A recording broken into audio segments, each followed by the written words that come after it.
이어령 선생님이 쓰신 그 오늘보다 더 긴 이야기라는 책이 있습니다. 그 책에 보면 인사에 대해서 이야기하면서 모든 인사에는 그 나라의 상황이 담겨 있다, 그렇게 이야기합니다. 영어권에서는 아침에 어떻게 인사합니까? 굿모닝 인사하지 않습니까? 발음이 좀 그래도 그렇구나 하시고 굿모닝 인사합니다. 그러니까 영어니까 영국에서 유래된 인사인데요. 아침에 영국은 습기가 많고 안개가 많으니까 밝은 아침을 기대하면서 굿모닝 이렇게 인사한다고 합니다.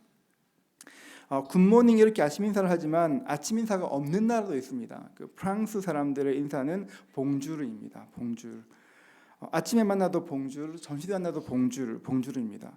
봉은 좋은이라는 뜻이고 주르는 낮이라는 뜻입니다. 그러니까 예전 프랑스 사람들은 밤 늦게까지 생활하고 아침에 늦게 일어나 활동했기 때문에 일어나면 그냥 의뢰 낮인가 보다 해서 봉주르 이렇게 인사하게 되었다고 합니다.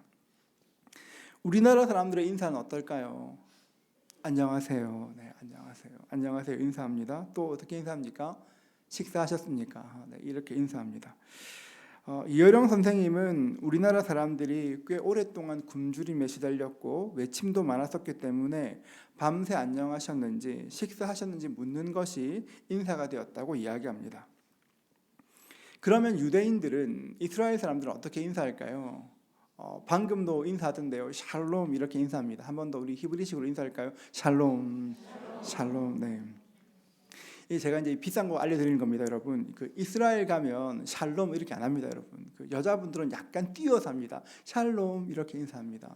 여자분들 약간 샬롬 약간 앞에 띄우고 남자들은 약간 뒤에 액센트를 줍니다. 샬롬 이렇게 인사합니다. 이게 여러분 돈 많이 들여서 배운 겁니다. 자, 샬롬 이렇게 인사합니다. 샬롬의 뜻은 당신에게 평안을 빕니다 이런 뜻입니다. 우리나라에도 외침이 많아서 밤새 안녕하시냐 물었던 것처럼 이스라엘 사람들도 워낙 외침이 많고 고난이 많다 보니까 만날 때마다 당신에게 평안이 있기를 바랍니다 이렇게 인사하는 것입니다. 인사에서 알 수 있는 것처럼 이스라엘 사람들에게 평안은 굉장히 중요한 것입니다. 예수님께서 사시던 시대에는 로마 시대입니다. 우리나라로 하면 신라 경순왕 시대입니다. BC 586년 바벨론에 의해서 나라가 망하고 난 뒤에 유다는 바벨론의 포로가 되었습니다. 그렇게 70년을 살고 고레스 왕 때 다시 귀환하게 되었습니다. 다윗 시대, 솔로몬 시대 이스라엘은 힘 있는 나라였습니다. 그러나 바벨론에서 돌아온 이후로부터는 그냥 작은 도시 국가로 전락하였습니다. 예수님 당시 이스라엘은 그냥 로마 수리아주의 한 지역일 뿐이었습니다. 로마의 속주로 살면서 로마의 식민지로 살면서 유대인들은 언제나 과거의 영광을 그리워했습니다. 자신들이 경험했던 과거는 아니지만 다윗 때처럼 솔로몬 때처럼 강한 나라가 되기를 소망하며 로마의 식민지에서 벗어날 수 있기를 기도하였습니다. 그러던 차에 예수라는 사람이 등장하였습니다. 예수께서 등장하셨습니다. 예수를 믿는 사람이나 예수를 구원자로 믿는 사람이나 그렇지 않은 사람들이나 모두가 다 그분은 잘은 모르겠지만 뭔가 하실 만한 분이다 생각하였습니다. 그런 예수님께서 평화에 대해서 말씀하실 때 사람들의 마음이 설레었습니다.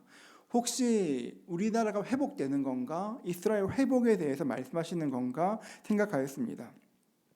마태복음 24장에서 볼 수 있는 것처럼 이스라엘의 회복은 당시 유대인들의 최고 관심사였습니다. 제자들은 이 땅의 평화, 이스라엘 독립을 꿈꿨지만 예수님께서 말씀하시는 평화는 전혀 다른 수준의 평화였습니다. 일반적으로 평화는 전쟁이 없는 상태를 말합니다. 다른 사람과 다툼이 없는 상태를 평안하다고 이야기합니다. 그러니까 우리가 보통 화평케 하는 자는 복이 있나니 이렇게 얘기할 때 우리가 피스메이커가 되어서 사람들과 좋은 관계를 맺게 하는 것, 중재자가 되는 것 이런 것들을 떠올립니다. 그런데 지금 예수님께서 성경에서 말씀하시는 평화는 그런 의미가 아닙니다. 예수님께서 말씀하시는 평화는 그런 인도주의적인 평화가 아닙니다. 원래 평화는 하나님 안에 있는 것입니다. 이 땅에 죄가 오기 전까지 이 땅은 평화로웠습니다. 아담은 하와에게 당신은 내 뼈 중에 뼈고 살 중에 살이라고 하와의 아름다움을 보며 그렇게 고백했었습니다. 그런데 죄를 지었습니다. 그때부터 죄가 세상에 들어왔고 사망이 찾아왔습니다. 죄는 하나님과 사람들과의 화목을 깨뜨렸고 사람들은 하나님께 적대감을 가지게 되었습니다. 골로새서 1장 21절 말씀인데요. 골로새서 1장 21절 말씀을 같이 한번 읽어보도록 하겠습니다. 전에 악한 행실로 멀리 떠나 마음으로 원수가 되었던 너희를 전에 악한 행실로 멀리 떠나 마음으로 원수가 되었던 너희를. 여러분, 예수를 믿지 않으면 하나님과 마음으로부터 원수가 되는 것입니다. 하나님과의 평화가 깨어지자 사람들 사이의 평화도 깨어졌습니다. 사람들 간의 평화도 깨어졌고 자연과의 평화도 깨어졌습니다. 죄 때문에, 인간의 죄 때문에 자연도 저주를, 땅도 저주를 받게 되었습니다. 아담과 하와의 범죄 이후로 이 땅은 약육강식의 세계가 되었습니다. 강한 사람이 약한 사람을 억압하고 힘없는 사람들은 굴복당하거나 파멸당하게 되었습니다. 이 땅 모든 사람들이 평화를 원하지만 약육강식의 세계에서 실제로 평화라는 것은 누군가 억누르고 착취하는 것이지 사실상 평화는 불가능합니다. 평화를 잃어버린 결과는 사람들과의 관계뿐 아니라 자연 만물 가운데도 드러나게 됩니다. 하나님께서는 우리를 자연세계의 관리자로 부르셨습니다. 자연을 잘 관리하라고, 돌보라고 부르셨습니다. 그런데 인간은 관리자가 아니라 파괴자가 되었습니다. 인간들은 자신들의 욕망을 주체하지 못하고 돌보아야 할 자연을 오히려 망가뜨리게 되었습니다. 그 폐해가 고스란히 우리에게 돌아오고 있지 않습니까? 요즘 지구가 겪고 있는 기후위기, 폭염과 대규모 산불, 폭우와 홍수, 온난화와 극심한 가뭄, 이런 일들은 자연과의 평안을 잃어버렸기 때문에 일어나는 일들입니다. 평화를 잃어버린 세상을 향해서 주님께서 말씀하시기를 화평하게 하는 자는 복이 있다 말씀하십니다. 평화를 만드는 사람에게 복이 있다 말씀하십니다. 우리가 생각하는 평화는, 화평하게 하는 것은 누군가 다툴 때 말리고 중재하고 남에게 잘해주고 베푸는 것, 그 정도로 생각하는데 예수님께서 말씀하신 화평은 그런 것이 아닙니다. 화평하게 한다, 이것은 보다 근본적인 뜻이 있습니다. 예수님의 삶을 보면 화평하게 하는 것이 무엇인지를 정확하게 알 수 있습니다. 예수님의 별명이 참 많이 있는데요. 그 별명 중에 하나가 평강의 왕이십니다. 이사야 9장 6절은 이렇게 말하는데요. 우리 같이 한번 읽도록 하겠습니다. 이사야 9장 6절입니다. 이는 한 아이가 우리에게서 낳고 한 아들을 우리에게 주신 바 되었는데 그의 어깨에는 정사를 메었고 그의 이름은 기묘자라 모사라 전능하신 하나님이라 영존하시는 아버지라 평강의 왕이라 할 것임이라. 평강의 왕이라. 여러분, 이사야는 예수님의 탄생을 예언하면서 그분은 평강의 왕이 되실 것이라, 모든 평안의 왕이 되실 것이라 말씀하셨습니다. 빌립보서 4장 7절에도 보면 그리하면 모든 지각에 뛰어난 하나님의 평강이 그리스도 예수 안에서 너희 마음과 생각을 지키시리라. 성경은 예수님을, 하나님의 평강을 그리스도 안에서 너희 마음과 생각을 지키는 분으로, 평강을 전하는 분이라고 이야기합니다. 우리 주님은 평강의 왕이십니다. 그러면 평강의 왕이신 예수님께서는 이 땅에 어떻게 사셨을까요? 사람들을 중재하고 늘 어려운 일을 도와주는 일을 하셨습니까? 우리는 그 병자들을 고치는 모습 때문에 굉장히 긍휼 많은 모습들을 떠올리지만 성경을 가만히 따라가면 예수님께서 싸우시는 모습이 의외로 많습니다. 마태복음 12장에 보면 바리새인들을 향해서 욕할 때 그냥 욕하는 것도 아니고 독사의 자식이라고 말했습니다. 이게 굉장히 순화된 표현인데요. 독사의 자식, 이런 말은 우리가 쓰는 그런 욕이 아닙니다. 이 말씀은 너는 언약 백성이 아니다, 굉장히 과격하게 욕하는 것입니다. 예수님께서 성전에 들어가셨습니다. 성전 안에서, 그 거룩한 성전에서 하나님을 예배해야 될 그곳에서 수많은 사람들이 장사하고 있었습니다. 마태복음 21장 12절은 이렇게 말합니다. 예수께서 성전에 들어가사 성전 안에서 매매하는 모든 사람들을 내쫓으시며 돈 바꾸는 사람들의 상과 비둘기 파는 사람들의 의자를 둘러 엎으시고. 여러분, 예수님 어떻게 하셨습니까? 사람들을 내쫓으시고 돈 바꾸는 사람들, 환전상들, 이렇게 동전이 막 쌓여 있는데 환전상들과 비둘기 파는 사람들의 그 의자를 둘러 엎으셨습니다. 진짜 터프하셨습니다. 예수님께서, 성경을 보면 예수님께서 사람과 사람 사이의 일을 중재하는 것에 큰 뜻이 없어 보입니다. 누가복음 12장에 보면 어떤 청년이 와서 예수님께 말합니다. 누가복음 12장 13절을 보면 무리 중에 한 사람이 이르되 선생님 내 형을 명하여 유산을 나와 나누게 하소서 하니, 형제가 유산 때문에 싸움이 난 모양입니다. 그런데 아무리 싸워도 해결되지 않았습니다. 그러니까 그 당시 가장 인기 있었던 랍비였던 예수님께 와서 유산 분배를 도와달라고 부탁합니다. 그때 예수님이 어떻게 말씀하셨는지 아십니까? 누가 나를 너희의 재판장으로 물건 나누는 자로 세웠느냐? 주님은 그 요청에 응하지 않으시고 오히려 책망하셨습니다. 지금도 이스라엘과 팔레스타인의 전쟁이 있는데요. 예수님 당시에도 유대인들과 사마리아 사람은 날마다 싸웠습니다. 좀 다른 종류이긴 한데 그랬습니다. 북이스라엘이 아수르에 의해서 점령되고 아수르 사람과 혼혈되었습니다. 그 사람들을 사마리아인이라고 말하는데요. 그래서 유대인들은 사마리아 사람들을 사람처럼 대하지 않았습니다. 그냥 당신들은 혼혈되었으니까 언약의 백성이 아니다 구분해내었습니다. 유대인들과 사마리아인들은 각기 절기를 가지고 다투었고 말씀을 가지고 다투었습니다. 끊임없이 다투었고 그 당시에도 유혈 사태가 있었습니다. 예수님은 그거 다 보셨습니다. 아셨습니다. 그런데 예수님은 단 한 번도 인간적인 방법으로 사람들을 화해시키지 않았습니다. 유대인과 사마리아인을 불러놓고 사이좋게 지내라 이렇게 말씀하지 않으셨습니다. 왜 그렇게 하셨을까요? 충분히 능력 있는 분이시고 영향력 있으셨는데 왜 예수님께서는 사람들 사이에 중재하는 일들, 사이좋게 하는 일들, 평화를 만드는 일을 하지 않으시고 우리가 생각하는 화평케 하는 사람들의 역할을 감당하지 않으셨을까요? 예수님의 관점이 틀렸기 때문에 그렇습니다. 예수님은 사람들이 왜 다투는지, 왜 사람들에게 분쟁이 있는지 그 근본적인 이유를 알고 있었습니다. 인간이 왜 하나님과 멀어졌는지, 인간과 인간이 왜 멀어졌고 다투게 되었는지, 왜 인간은 자연과 화목하지 못하는지 예수님께서는 그 이유를 알고 계셨습니다. 여러분, 왜 인간과 인간이 멀어지게 되었을까요? 왜 인간과 자연이 멀어지고 다투게 되었습니까? 왜 자연과 인간이 화목하지 못하게 되었습니까? 앞에 말씀드린 것처럼 죄 때문에 그렇습니다. 로마서 6장 17절은 말합니다. 우리 함께 읽어볼까요? 로마서 6장 17절입니다. 하나님께 감사하리로다. 너희가 본래 죄의 종이더니 너희에게 전하여 준 바 교훈의 본을 마음으로 순종하여. 바울은 우리가 어떤 존재라고 말합니까? 너희가 본래 죄의 종이라고 말합니다. 우리는 원래 죄의 종이었습니다. 종이라는 말은 주인이 있다는 말입니다. 예수를 믿기 전에 우리의 주인은 악한 마귀였습니다. 우리는 죄의 종로로 사였습니다. 악한 마귀가 우리에게 죄를 짓게 하면 그것이 내가 하는 일인 줄 알고 나도 죄를 지었습니다. 그것이 우리가 그랬습니다. 우리는 죄의 종이었습니다. 누가복음 4장 18절은 이렇게 말하는데요. 함께 읽어볼까요? 같이 읽습니다. 주의 성령이 내게 임하셨으니 이는 가는 자에게 복음을 전하게 하시려고 내게 기름을 부으시고 나를 보내사 포로된 자에게 자유를, 눈먼 자에게 다시 보게 함을 전파하며 눌린 자를 자유롭게 하고.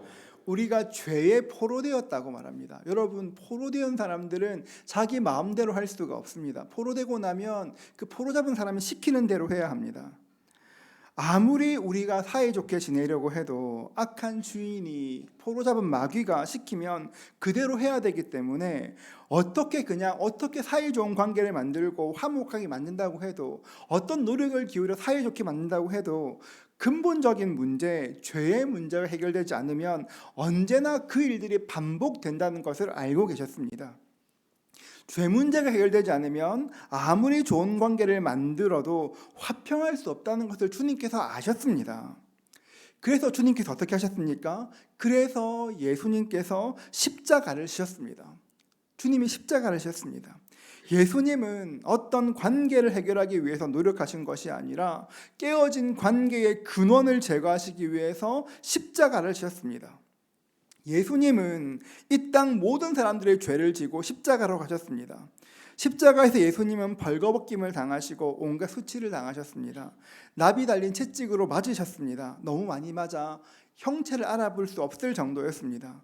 손과 발이 못 박히게 되었습니다. 인간을 지으신 하나님께서 인간의 손에 맞으셨습니다. 인간을 지으신 하나님께서 그 십자가에 6시간 동안이나 매달려 계셨습니다. 예수님께서는 십자가에 달려 죽임 당하시고 사흘 만에 부활하셨습니다. 그리고 하늘로 올리우신 후에 우리에게 하신 일이 무엇입니까? 성령을 보내주셨습니다. 십자가의 죽으심으로 죄 문제를 해결해 주셨고 성령을 부어주셔서 죄에서 포로된 자, 마귀에게 포로된 자를 자유케 하시고 성령의 법으로 살 수 있도록 새로운 법을 주셨습니다. 예수의 십자가 사건으로 우리에게 성령이 오셨습니다. 옛 주인은 떠나가고 새 주인이 오게 되었습니다. 예수님을 영접한 그 사람들에게 은혜와 성령의 지배가 이루어지기 시작했습니다. 성령님을 알고 나니까, 성령님과 교제하고 나니까 하나님께서 원하시는 것이 무엇인지 깨닫게 되었습니다. 하나님께서 주신 진리가 마귀가 심어준 거짓말을 깨뜨렸습니다. 로마서 8장 6절에서 말하는 것처럼 육신의 생각은 우리를 죄와 사망으로 인도했지만 성령의 생각은 우리에게 생명과 평강을 허락해 주셨습니다. 예수님께서 우리를 하나님과 화평케 하셨습니다. 성령을 보내오셔서 하나님과 화평케 하셨습니다. 하나님과 평화가 이루어지면 그 다음 따라오는 것이 무엇일까요? 사람들과의 평화입니다. 내가 하나님과의 관계가 회복되고 나면 그 다음 따라오는 것이 사람들과 관계가 회복되게 됩니다. 삭개오는 세리였습니다. 세리는 당시에 동족들을 등쳐먹는 악한 사람이었습니다. 예수님께서 삭개오를 찾아가셨습니다. 어떤 일이 일어났습니까? 누가복음 19장 8절은 이렇게 말합니다. 삭개오가 서서 주께 여짜오되 주여 보시옵소서 내 소유의 절반을 가난한 자들에게 주겠사오며 만일 누구의 것을 속여 빼앗은 일이 있으면 네 갑절이나 갚겠나이다. 삭개오는 자기의 소유를 절반이나 주고 누구 것을 속여 빼앗았다면 네 갑절이나 네 배나 더 배상하겠다고 말했습니다. 예수님 만나고 나서 분명 삭개오는 이렇게 행동했을 것입니다. 여러분, 그 이후로 삭개오의 관계가 어떻게 되었을까요? 사람들과 어떤 관계가 되었을까요? 꽤 사이 좋아졌을 것입니다. 관계가 풀렸을 것입니다.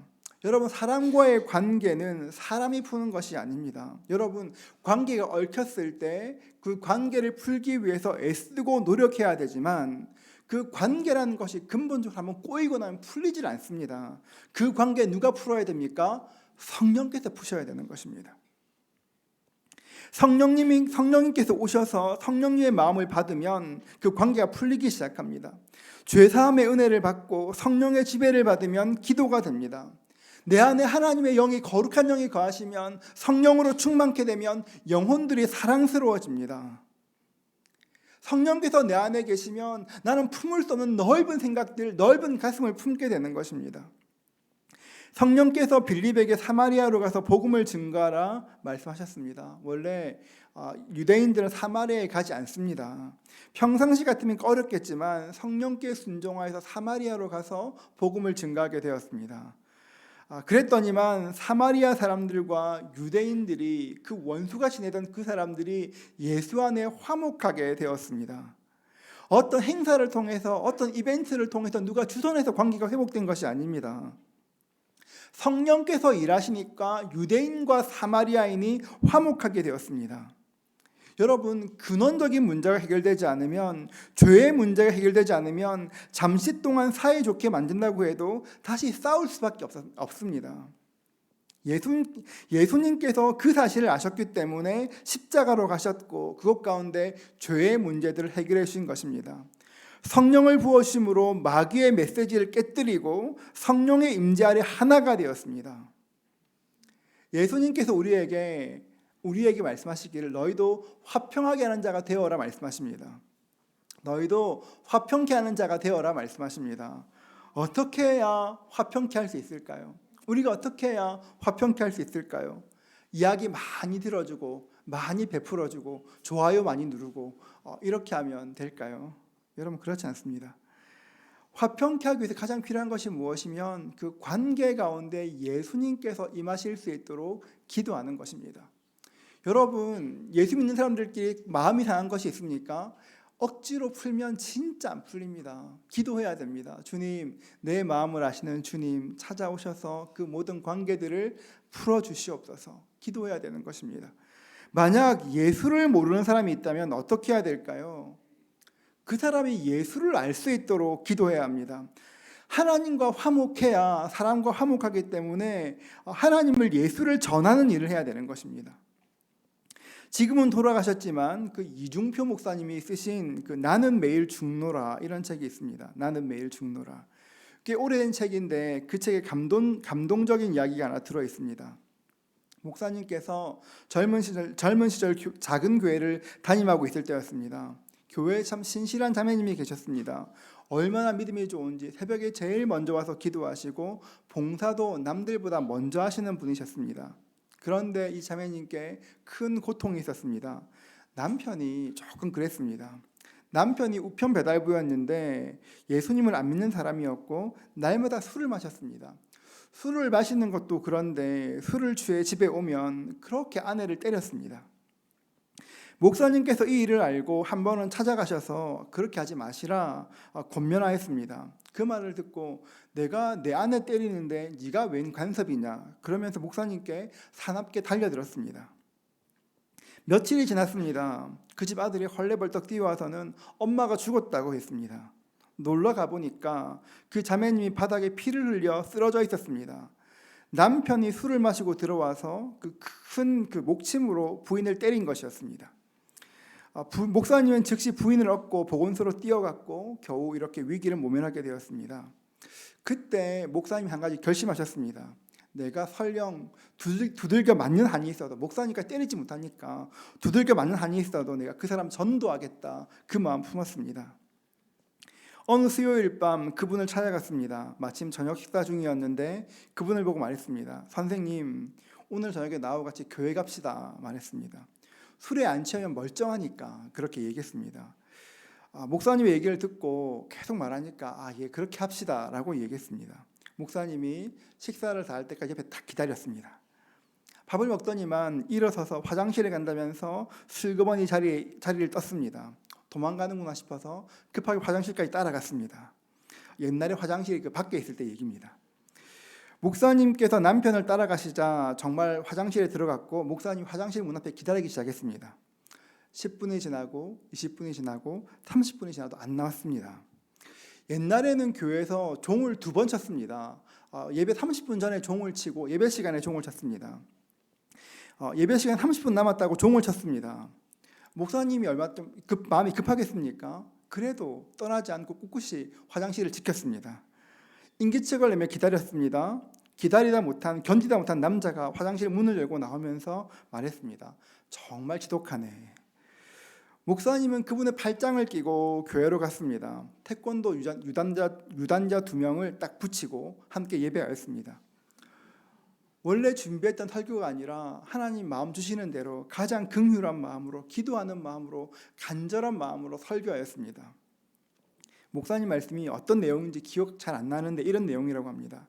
한 번밖에 없는 인생 어떻게 술 마시고 아내를 때려가며 살 수 있겠는가? 그러다가 세상 떠나면 하나님 앞에 서면 어떤 말 할 수 있겠는가? 이런 내용의 설교를 쭉 하셨다고 합니다. 설교를 쭉 마쳤는데 기미가 안 보여서 조금 오래 했다고 합니다. 설교를 쭉 하다 보니까 어느 순간 보니까 남자가 울고 있었습니다. 됐구나 싶어서 설교를 마쳤습니다.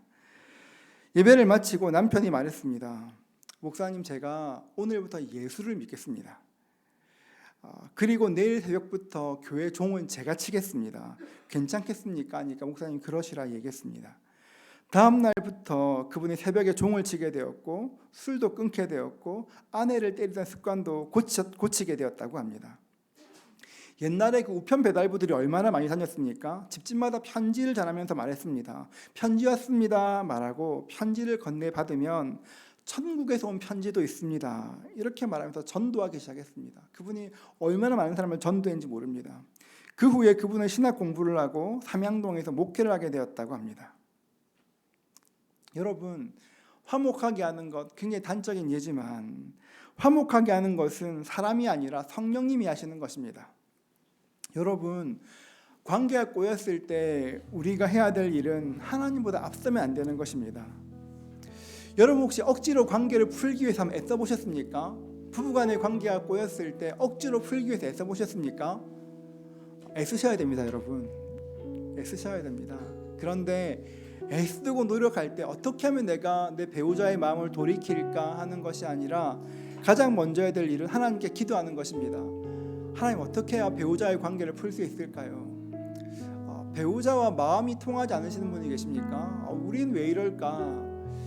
옛날에 내가 좋아했던 그 남자 그 여자 어디 갔을까? 그런 분이 계십니까? 하나님께 아뢰십시오. 주님, 이 관계들을 내가 풀 수 없으니 성령께서 임하여 주시어서 이 관계를 풀어 주시옵소서. 하나님께 기도해야 되는 것입니다.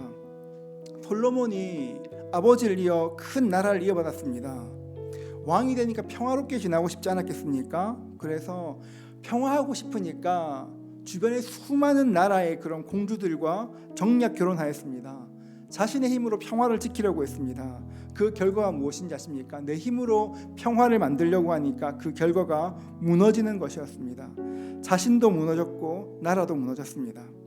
화목케 하는 것, 화평케 하는 것, 평안케 하는 것, 내 일이 아니라 성령님의 일입니다. 한번 생각해 보십시오. 여러분이 지금 화평케 해야 될 곳이 어디입니까? 죄가 있고 하나님 그 무너져 있는 곳이 어디입니까?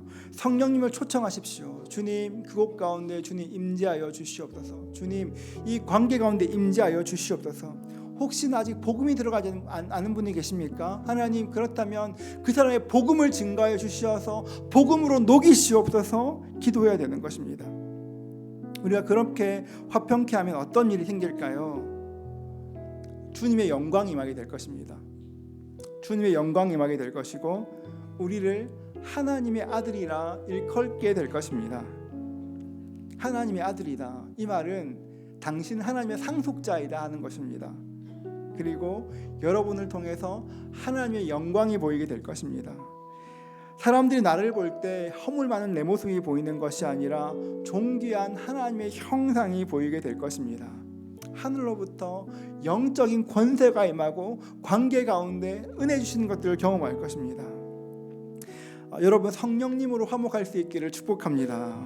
어그러진 관계에 성령께서 임하도록 초청하시고 하나님을 모르는 사람이 있다면 전도할 수 있도록 한번 애써 보십시오. 그럴 때 여러분이 진정으로 화평케 하는 사람이 될 것입니다. 화평의 은혜, 그 은혜 누리는 저와 여러분 되시기를 주의 이름으로 축복합니다.